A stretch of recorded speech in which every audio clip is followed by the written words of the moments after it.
Johnny Elbows. I'm sure you've heard of him at least once. Like in this video where he's eating a bag of chips without eating the chips. Hey! You gotta be quicker than that, buddy.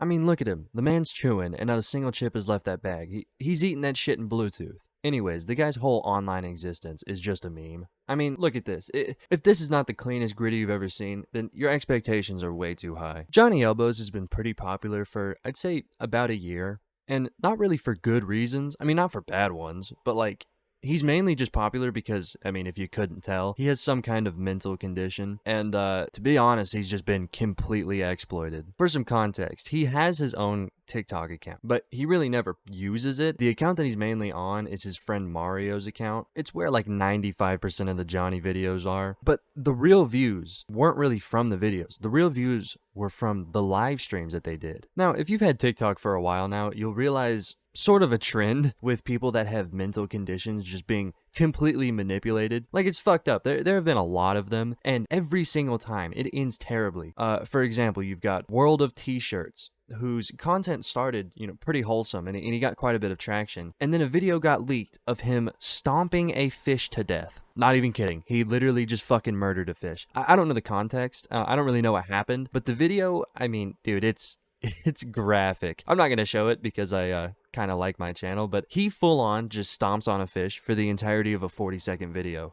And he could have done it for longer. I don't know. The video just ended at 40 seconds. Anyways, he got a ton of pretty deserved backlash for it. I mean, yeah, it's a fish, it's not a big deal, but the part that people really weren't exactly okay with is the fact that he was laughing and literally dissing the fish the whole time. I mean, you would have thought that this fish was his fucking arch nemesis with the type of shit that he was saying. I mean, bro is laughing and throwing around a dead fish. My guy pulled a whole Mortal Kombat finisher on this fish and then acted like he did nothing wrong. He later apologized for it, but, clearly nobody bought it, and now he's like, I mean, dude, I could make a whole ass separate video just with how much shit is here. But just to sum it up, he's having full on like psychotic meltdowns just in the street.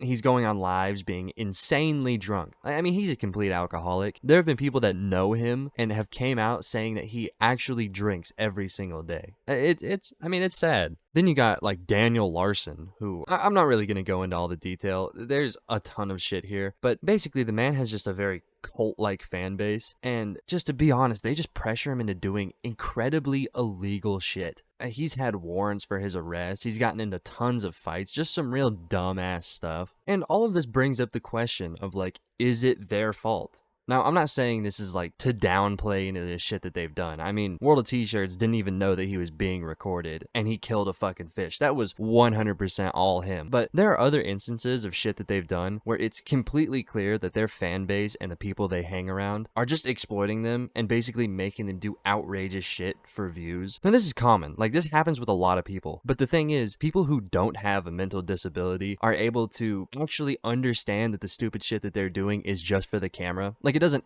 interfere with their life. But the people like World of T-Shirts and Daniel Larson, they see people laughing and, they're receiving praise for the stupid shit, so they think that's how they need to act. And they just do all this stupid shit on a normal basis. Again, I'm not trying to downplay any of the shit they've done, but if you actually watch their content from like when they started to now, you see a massive change. So clearly the praise and the bullshit their fans tell them to do has at least played into their actual lives just a little bit.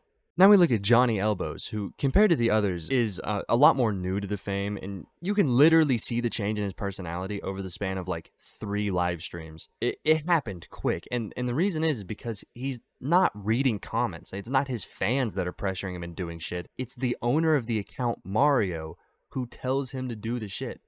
So Johnny literally has like a devil on his shoulder telling him to like twerk. This man has him doing the goofiest shit constantly, and Johnny just does it because, well, it's his friend. I mean, he's trying to make his friend happy. Anyways, the other day, Johnny and Mario were in their normal streaming spot at the park when a group of kids showed up and basically just started dogging on Johnny. And actually, Mario was the one trying to de-escalate the situation by telling Johnny to just leave it alone. But in like the weirdest twist possible, Johnny thought it would be a good idea to insinuate that one of the 12-year-old girls has a crush on him. Like, one of the most brain-dead ideas he could have had, but I mean, it happened, and clearly it ended incredibly poorly. I'll just play the clip. I don't have Snapchat. I don't even go on there. I just want to be friends. We are friends, but. Alright, they're leaving y'all. Sorry, I apologize about this, everybody. Especially that girl in the shorts keeps looking at me. Leave them alone, John. Don't pay them no attention, man. If you don't give them any attention, they won't bother you. You know what I mean? Cute butt, though. No, John. What, John? No, dude. No, dude. Yeah, I don't even know what to say here. Like, like that's fucked up, 100%. That is some creepy shit, and I do not condone it at all. But on the other hand, I'm not defending him. Again, I'm absolutely not defending him. But just watching it, it really didn't seem like he actually meant it in a weird pedo kind of way. And that absolutely does not excuse it. Like, even if that was a joke, that's definitely not something you should say about a 12-year-old, like, ever. But do I think he's actually on some pedo shit? No, I don't think he is. I think, honestly, that he was just doing stupid shit like he normally does, and he just took it too far this time. Now, obviously, that whole situation is pretty fucked up, but the worst part was after all this happened. Obviously, him and Mario got banned off of TikTok, so I don't really know where the fuck these videos are posted, but basically, Mario released a video where he is just straight up disowning Johnny, which is the smart move. Like, to be completely fair, Johnny did some pedo shit. I understand shunning him, but the reason that I think it's so fucked up is because of the fact that Mario literally exploited this man for all of his content. Like, the whole reason he has any followers is because of Johnny, and now he's just kind of like throwing him in the trash. Like, I don't know. I think that that's some scummy backstabbing bullshit. Anyways, I'm curious to hear what you guys think about this situation, because this is honestly just a weird one. Like, it's kind of hard to have a take here. Just because of how much shit that you have to think about. Personally, I think that what he said was a really, really bad joke. I don't think that he's actually a pedo, but I mean, who knows, man? Maybe I'm wrong and this is gonna age terribly. But like, really, I mean, if you watch it, I don't know. I don't think that he's actually being a creep. I think that he just said it to try to be funny, and it definitely did not land, right? That's not funny at all. I don't know. I guess we'll find out. Anyways, sub to the channel, or I'm gonna do to you what World of T-Shirts did to that fish.